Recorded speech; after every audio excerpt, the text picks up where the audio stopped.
So there were two announcements this week as it relates to real estate. Number one is that it looks like inflation has finally cooled to a level that we can expect, hopefully, some relief with interest rates, maybe sometime in September, which is perfect because that will align with the fall market, which kicks off right after Labor Day. The second announcement was that Governor Murphy signed into law the Real Estate Consumer Protection Enhancement Act.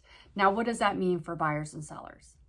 Number one is that sellers will now be required to fill out a property condition disclosure form.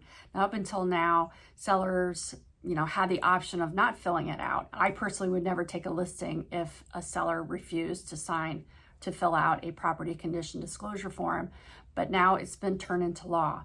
Now, in the instance of an estate, obviously an executor would not have history on the home, but they at the very least will need to disclose that they do not have any knowledge, but they would also have to fill out if the house was in a flood zone or not. Number two is that listing agents will now have to be very explicit in explaining to attendees at open houses who they represent. And in that particular case, the listing agent represents the sellers. Many times buyers will come into an open house, look around, have a conversation with that agent and not really understand who that agent is there representing. And finally, in August, all buyers will be required to sign a buyer's agreement with the buyer's agent before seeing any properties.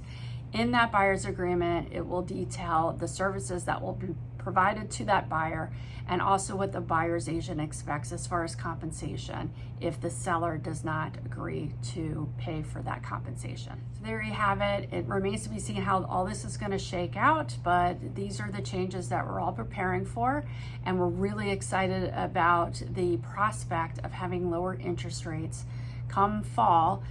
So that we can get more buyers into homes and there'll be more inventory to show them. So if you have any questions, please reach out. Here to help.